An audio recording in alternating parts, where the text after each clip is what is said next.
time to break down low kick counter. One that MVP did this weekend in Bellator is beautiful. His opponent threw a low kick. MVP's open for low kicks. He's got that wide traditional karate stance. It was to his demise 2 fights ago. He's got low kick and uppercut and KO'd against, Lima, Douglas Lima. So he was able to stop him with that. His last opponent obviously watched that and tried to time some low kicks, but MVP was ready. Again, he's ready to time those quite a bit.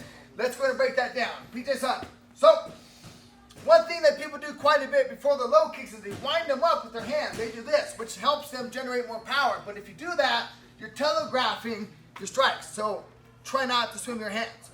But what MVP's opponent did is he was just stepping outside, and then from his gallop, MVP was able to read his step, was able to time his low kick counter, or his low kick, with the counter of the overhand. And it could be a cross, it could be a hook, it could be an overhand, whatever it is. You just hit and don't get hit, and that's what counts. But, again, what his opponent is, he shuffled off, he galloped, moved for that low kick, and MVP was just waiting for him, baiting that leg a little bit, just cracked it with the overhand. It was beautiful.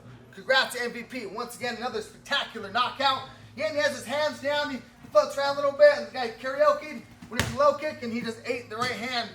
Man, he looked like he got hurt pretty bad, actually. So, how does that happen? How do you develop this? How do you get better at this? Well, one is, you can be one step ahead. I think, again, MVP already knew that his opponent was going to be looking for low kicks because that was, again, to his demise 2 fights ago. He got low kicked and uppercut and KO'd.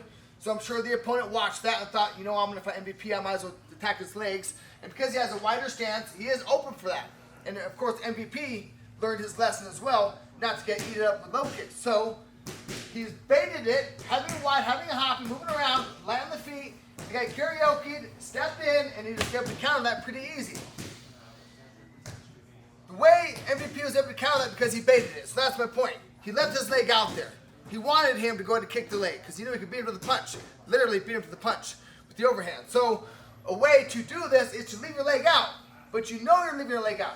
You probably shouldn't, and the toes are in, so it's harder to block low kicks like that because you have to turn your hip out and block the low kick. But he doesn't want to block the low kick. He wants to intercept that. So again, he's one step ahead. He's purposely doing that, which you shouldn't do that because you're going to eat up with low kicks. But you know the low kick's open. But be one step ahead. You're ready to counter that. So you can leave your weight there. And when people look at the legs too, because a lot of times people will look at the leg and then throw the kick.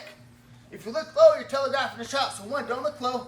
2, don't swing your hands. Have your hands up, elbows in, watch the chest, and just throw your low kicks. But again, when that happens, you can intercept that with the cross, the overhand, the right hook. Now it's time to actually develop the counter for this.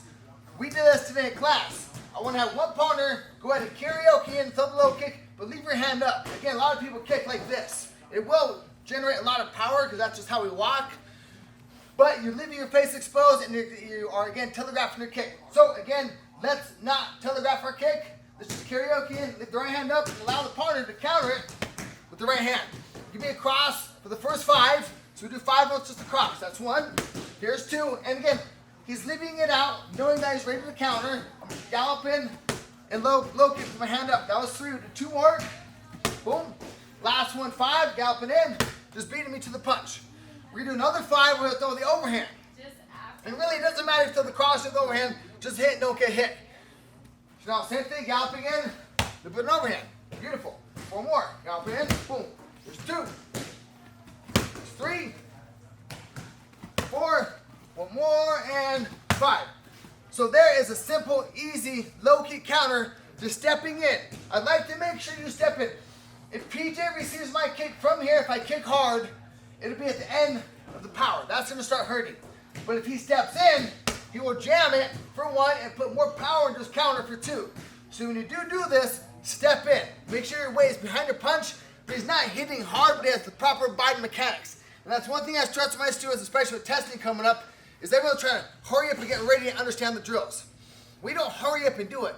It's like the tree doesn't hurry up and grow. It's on its own pace, and everyone's going to be on their own learning curve, so don't force it too much. You have to drill it until you feel it. You have to feel the flow, like what Bruce Lee said, don't think but feel, and you got to learn to feel these things.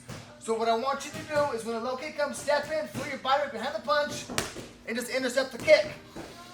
Now, again, go back to MVP. How did he know the guy was going to kick him? Well, because he left his leg out there, so he's doing something technically wrong. But he's doing it with the intent of setting him up. So if you can do something technically wrong, Do it with the intent of setting him up. Because again, wide base, toes in, hopping around. Oh, I see that leg kick. That looks beautiful. I want to tap the leg kick. Go ahead and then counter. But I want to make sure you step in and intercept the low kick in case the timing is off. Again, congratulations, MVP. Beautiful counter, beautiful KOs.